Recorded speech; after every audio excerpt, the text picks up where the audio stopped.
नमस्कार, मैं दीपक कुमार आप सभी का स्वागत करता हूं दादर डाले में। दोस्तों, 4 अगस्त को देश के सुप्रीम कोर्ट ने कांग्रेस पार्टी के राजकुमार राहुल गांधी को बहुत बड़ी राहत दे दी। दरअसल राहुल गांधी को तो राहत मिल गया, लेकिन राहुल गांधी के राहत के साथ ही इंडिया के लिए आफत आ गया। जी, मैं वो भारत वाले इंडिया की बात नहीं कर रहा हूं, मैं उस भ्रष्टाचारी सजा याफ्ता अपराधियों के गैंग का बात कर रहा हूं, जिनका अभी नया नामकरण हुआ था, इंडिया विथ द डॉट्स। जी हाँ, और उस इंडिया पे कैसे आफत आ गया इसका मैं आपको उदाहरण दूंगा। लेकिन सबसे पहले राहुल गांधी को जो राहत मिला है उस पर सुप्रीम कोर्ट का क्या टिप्पणी था, उस बात को समझते हैं। सुप्रीम कोर्ट ने राहुल गांधी को राहत देते समय बहुत सारे टिप्पणी किए, जो कुछ तो राहुल गांधी के लिए था और कुछ निचली अदालतों के लिए था, जिन्होंने राहुल गांधी को अधिकतम सजा सुनाया था इस मामले में। दरअसल राहुल गांधी के खिलाफ जो मामला था वो 2019 के लोकसभा चुनाव में राहुल गांधी ने कर्नाटक के बेल्लूर में एक चुनावी जनसभा के दौरान यह भाषण दिया था कि सारे चोर मोदी ही क्यों होते हैं। यानी कि एक तरह से उन्होंने नरेंद्र मोदी को चोर बताने के चक्कर में, वो नीचा दिखाने के चक्कर में पूरे मोदी समुदाय को चोर बता दिया। बाद में वो कुछ भी कहता रहा हो कि मैंने ललित मोदी, नीरव मोदी के लिए कहा, लेकिन ये सब जानते हैं कि उन्होंने नरेंद्र मोदी के लिए ही कहा था। असली टारगेट उसका नरेंद्र मोदी ही था। लेकिन उस मामले में निचली अदालतों से लेकर हाई कोर्ट, सुप्रीम कोर्ट तक मामला भी चला, लेकिन सुप्रीम कोर्ट ने राहुल गांधी को राहत देते हुए जो टिप्पणी किया, उन्होंने कहा कि मुझे सजा से एतराज नहीं है, एतराज सिर्फ है कि 2 साल का सजा, अधिकतम सजा क्यों दिया। उन्होंने कहा कि निचली अदालतों ने राहुल गांधी को सजा देते समय यह स्पष्ट नहीं किया है कि अधिकतम सजा 2 साल की क्यों। उन्होंने एक चीज और कहा कि 2 साल की सजा सुनाते समय निचली अदालतों को या हाई कोर्ट को यह ध्यान रखना चाहिए था कि इससे सिर्फ राहुल गांधी के ही हित प्रभावित नहीं होंगे, इससे वायनाड के जन समुदायों का भी हित प्रभावित होगा। वायनाड के जो जनता है उसको प्रतिनिधि विहीन कर दिया जाएगा। तो मेरा एक सवाल सुप्रीम कोर्ट से कि माननीय मिलोड, फिर कुलदीप सेंगर, वो जो एक चुना हुआ विधायक था, आजम खान जो कि एक चुना हुआ सांसद था, उस सबको जो 2-2 साल का सजा मिला है उसको क्यों मिला?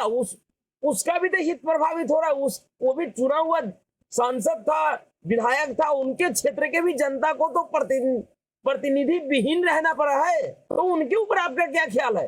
राहुल गांधी के लिए जिस तरह का आप ज्ञान दे रहे हैं, फिर और सांसदों और मेंबरों के लिए इस तरह का ज्ञान आप क्यों नहीं देते हैं? और ये जो संसदों का जो प्रतिनिधित्व खत्म होता है, उनके उस क्षेत्र के आम जनता को जो परेशानी होता है प्रतिनिधित्व विहीनता का, इसका भी कारण तो आप ही का जजमेंट है। आप इस तरह का जजमेंट ही क्यों देते हैं? आप अपने जजमेंट को बदल दीजिए, सारा समस्या खत्म हो जाएगा, आपका पीड़ा भी खत्म हो जाएगा कि राहुल गांधी को 2 साल का सजा क्यों दे दिया गया, क्योंकि उनका संसद सदस्यता खत्म हो गया, वो अब चुनाव नहीं लड़ पाएंगे। तो चुनाव तो लालू प्रसाद यादव भी नहीं लड़ पा रहा है, जो कि कहीं ना कहीं राहुल गांधी से लाख गुना ज्यादा प्रभावी और लोकप्रिय नेता रहे हैं अपने टाइम पे, अभी भी है। अभी भी नेता के तौर पे राहुल गांधी और लालू प्रसाद यादव का कोई तुलना नहीं है। लालू प्रसाद यादव के सामने राहुल गांधी कहीं नहीं ठहरते लोकप्रियता के मामले में। तो फिर लालू यादव को भी इस तरह का राहत दिया जाए मिलोड। वो भी चुना हुआ प्रतिनिधि था, वो एक प्रदेश का मुख्यमंत्री था। माननीय मिलोड का ज्ञान बहुत ही अद्भुत है। इन्होंने कहा कि निचली अदालतों ने इस बात को स्पष्ट नहीं किया, निचली अदालतों ने इस बात को स्पष्ट नहीं किया कि राहुल गांधी को 2 साल का सजा क्यों। अरे निचली अदालतों से लेकर हाई कोर्ट तक ने स्पष्ट किया है अपने आदेशों में कि राहुल गांधी एक ऐसा व्यक्ति है जो गलती करने के बाद अपने गलती को मानता नहीं है, उल्टा उस गलती पे अपना अकड़ दिखाता है। जो व्यक्ति अपने आप को इस देश का भावी प्रधानमंत्री पद का उम्मीदवार मानता हो, जो दिन रात प्रधानमंत्री बनने का सपना देख रहा हो, जिसको प्रधानमंत्री बनाने के लिए पूरा देश विरोधी और मोदी विरोधी टूल किट गैंग देश से लेकर विदेश तक में एक्टिव है, वह व्यक्ति किसी चुनावी जनसभा में एक पूरे समुदाय को गाली देता है। और जब उससे कहा जाता है अदालत में कि आपने गलती किया है, अगर आपको पछतावा है अपने गलती पे तो आप माफी मांग लीजिए, वो व्यक्ति ठसक के साथ कहता है कि नहीं, मैं माफी नहीं मांगूंगा क्योंकि मैं गलती नहीं किया हूं।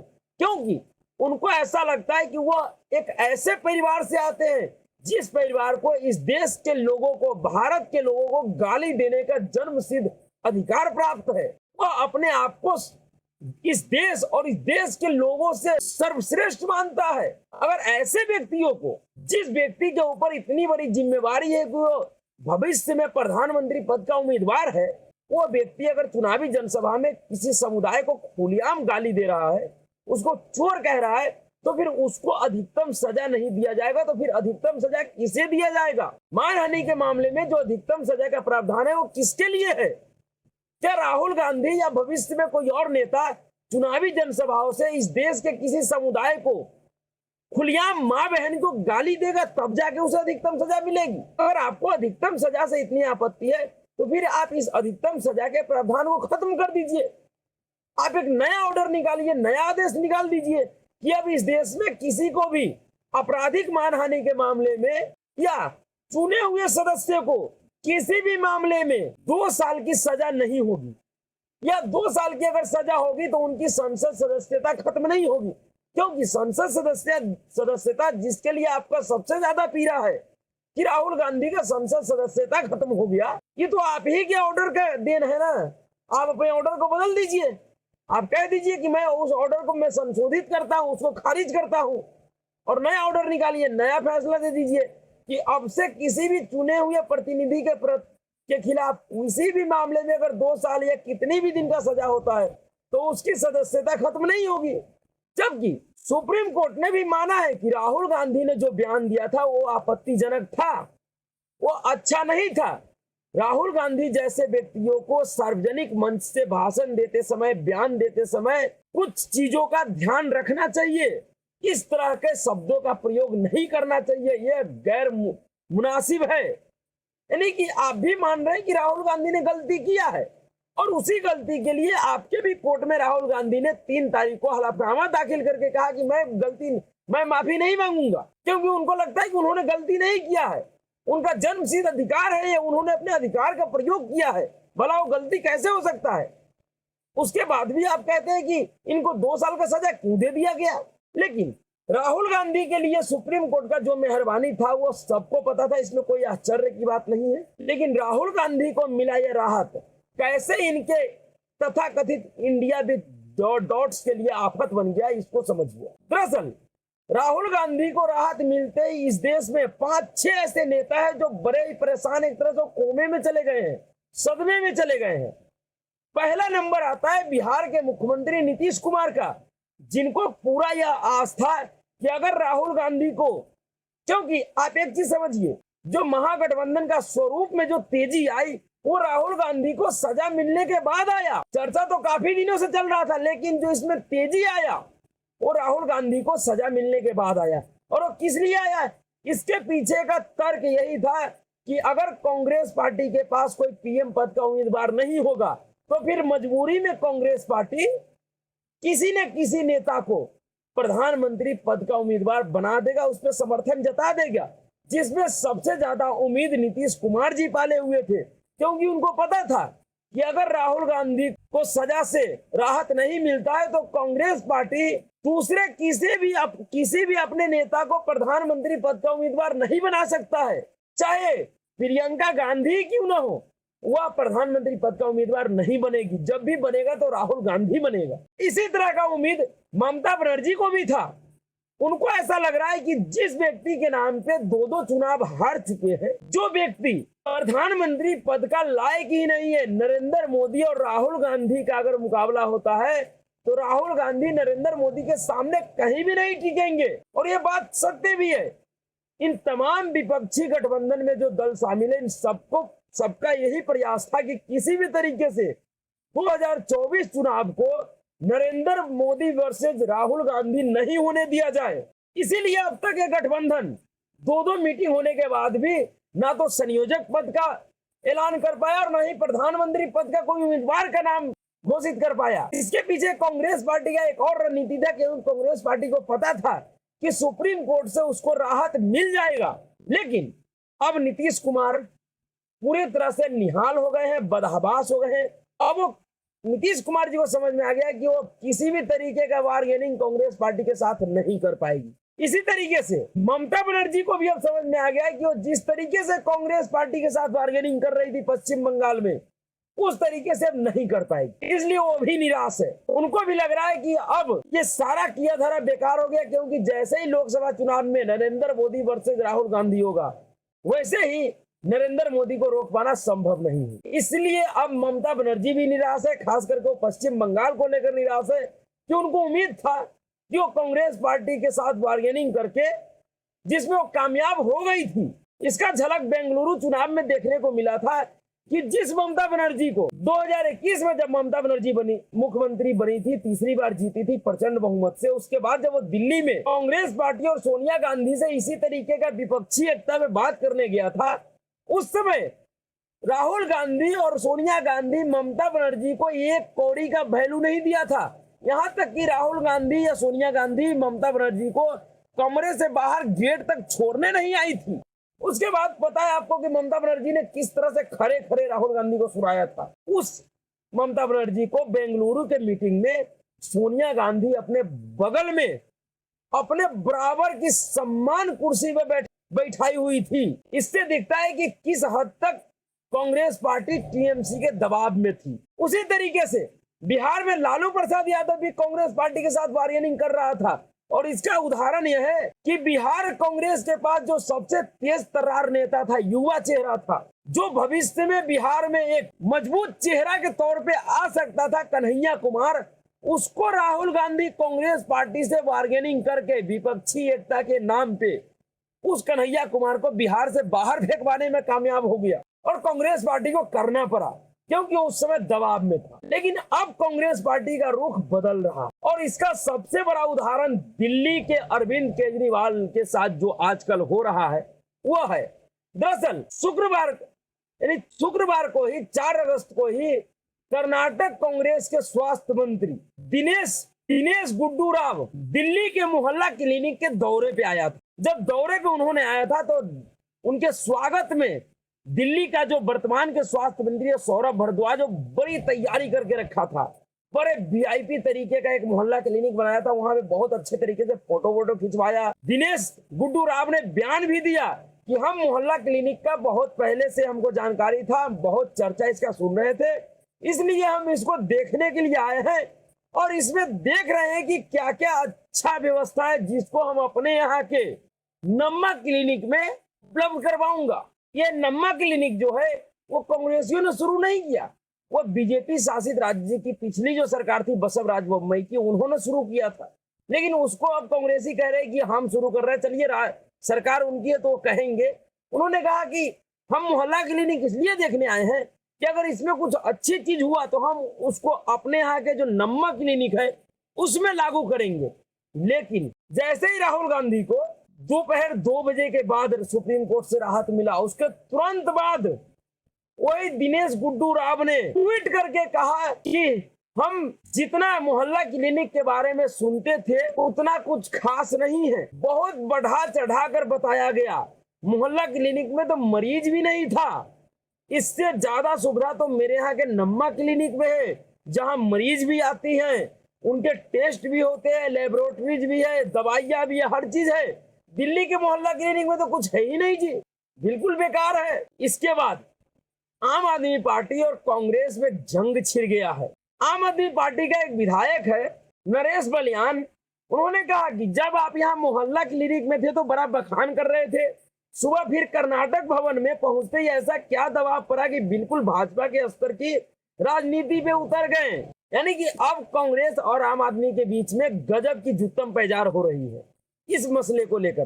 दरअसल कांग्रेस ने आम आदमी पार्टी के गढ़ में, जिस आम आदमी पार्टी के लिए स्वास्थ्य मॉडल ही एक ऐसा था जिसके नाम पे वो पूरे देश में अपनी राजनीति को चमकाने का कोशिश कर रहा था, अरविंद केजरीवाल के लिए मोहल्ला क्लिनिक एक ऐसा अस्त्र था जिसको वह पूरे देश की राजनीति में चला चलाकर अपना नाम कमा रहे थे। उसी अस्त्र को कांग्रेस ने दिल्ली में अरविंद केजरीवाल के घर में घुसकर उनके उस अस्त्र पे महाअस्त्र चला दिया है। एक तरह से अरविंद केजरीवाल के इस मोहल्ला क्लिनिक के नैरेटिव को पूरी तरह से ध्वस्त कर दिया है, जिससे पूरी आम आदमी पार्टी बौखला गई है।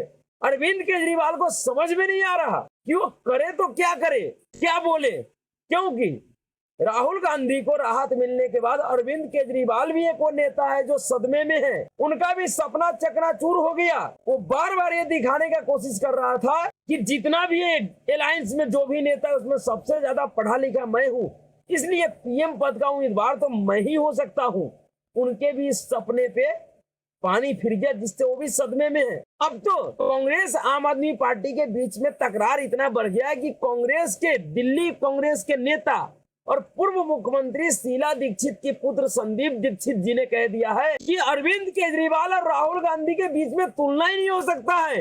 राहुल गांधी शेर है तो अरविंद केजरीवाल गिद्दर, और गिद्दर से भी मैं उनकी तुलना नहीं करूंगा, क्योंकि गिद्दर में भी कुछ गुण होते हैं। यानी कि दिल्ली कांग्रेस के नेता संदीप दीक्षित एक तरह से अरविंद केजरीवाल एवं पूरी पार्टी को गिद्दर से भी बदतर बता दिया है। उनसे सवाल पूछा गया एएनआई के रिपोर्टर के द्वारा कि इस इंडिया गठबंधन में अरविंद केजरीवाल शामिल है तो फिर उसके साथ कांग्रेस पार्टी कैसे अपना तालमेल बैठाएगी। इसके जवाब में संदीप दीक्षित जी ने कहा कि देखिए, कोई किसी जंगल में शेर रहता है तो उस जंगल में गिद्दर भी रहता है, और हम तो आम आदमी पार्टी का तुलना गिद्दर से भी नहीं कर सकते, क्योंकि गिद्दर में भी कुछ गुण होता है जो इसमें नहीं है। इस तरह से आज पूरे पार्टी को गिद्दर बता दिया। और जानते हैं गिद्दर क्यों बताया? उसके पीछे एक कारण है कि अरविंद केजरीवाल का एक जो दूसरा नाम है वो गिरगिटानंद है, और गिरगिटानंद के मतलब है कि ये हमेशा अपना रंग अपने सुविधा के अनुसार बदलता रहता है, और यह गुण गिद्दर में भी होता है। गिद्दर भी अपना रंग हमेशा अपने सुविधा के हिसाब से बदलता है, और शायद उसी गुण को देखते हुए संदीप दीक्षित जी ने कहा कि अरविंद केजरीवाल और आम आदमी पार्टी गिद्दर है, और गिद्दर से भी बदतर है। इस तरह का जो बेइज्जती हो रहा है अरविंद केजरीवाल का, पूरी तरह से Congress party khejri and gang को हर एक मोर्चे पे नंगा कर रहा है। एक तरफ अदालत में कांग्रेस पार्टी का जो नेता और अरविंद केजरीवाल एंड गैंग का जो वकील अभिषेक मनु सिंघवी, उनके लाख प्रयासों के बाद भी इनके दो मंत्रियों को जमानत नहीं मिल रहा है। जो वकील कांग्रेसी नेता को 2-2 घंटे में, 1-1 घंटे में अदालत गए बिना जमानत दिलवा देते हैं, वो वकील आम आदमी पार्टी के नेताओं को जमानत नहीं दिलवा पा रहा है। तो एक तरफ अदालत में अरविंद केजरीवाल को निपटाया जा रहा है, तो दूसरी तरफ अब राजनीति और गठबंधन के अंदर भी कांग्रेस पार्टी केजरीवाल को निपटाने के साथ ही उन तमाम क्षेत्रीय छत्रपों को संदेश दे दिया है कि अब हम अपने पुराने रंग में लौट आए हैं। अब तक जो कहा जा रहा था कि प्रधानमंत्री पद का उम्मीदवार का तय चुनाव के बाद किया जाएगा, लेकिन नहीं, अब देखिएगा जो अगला बैठक अगर हुआ तो मुंबई में, उसमें यह स्पष्ट हो जाएगा कि 2024 में नरेंद्र मोदी के खिलाफ चुनाव कौन लड़े, और जहां तक उम्मीद है वो राहुल गांधी का नाम ही स्पष्ट होगा। दूसरी तरफ बिहार के कांग्रेस भी अब नीतीश कुमार के ऊपर दबाव बनाना शुरू कर दिया है। उन्होंने खुलकर कह दिया है कि बिहार सरकार में कांग्रेस पार्टी को 2 और सीटें चाहिए मंत्रिमंडल में, और वो हम लेकर रहेंगे। बिहार कांग्रेस के अध्यक्ष अखिलेश प्रसाद सिंह ने कहा है कि बिहार कांग्रेस को उचित सम्मान देना ही होगा, और वो हम लेके रहेंगे। अब जो कांग्रेस अभी तक बैक फुट पे चल रही थी, अब वो कांग्रेस पूरी तरह से फ्रंट फुट पे खेलने को तैयार है। अब उस कांग्रेस ने तमाम क्षेत्रीय छत्रपों को उसकी औकात दिखाने के लिए अपना कमर कस लिया है, और फिर से कांग्रेस अपने पुराने अंदाज में लौट रहा है। जिस तरह से उनके नेताओं का बयान है, जिस तरह का हर्षोल्लास है, उसको देखते हुए लग रहा है कि अब इन क्षेत्रीय छत्रपों के अंदर वो हौसला ही नहीं बचा कि वो कांग्रेस पार्टी के साथ किसी भी तरह की बार्गेनिंग कर पाएगा। और बार्गेनिंग न कर पाने का वजह यह होगा कि 2024 के चुनाव में वही परिणाम आएगा जो 2019 में आया। थोड़ा बहुत अगर इधर उधर हो जाए तो वो अलग बात। तो अब आगे आगे देखिए कि होता है क्या। जिस तरह से राहुल गांधी को राहत मिलने के बाद तमाम क्षेत्रीय छत्रपों में मातम है, सब के सब एक तरह से कोमे में चले गए, सदमे में है। देखिए उनका सदमा कब ठीक होता है। तो अभी के लिए इतना ही। अगर आपको वीडियो अच्छा लगा तो वीडियो को लाइक कीजिए, शेयर कीजिए और चैनल को सब्सक्राइब कीजिए। नमस्कार।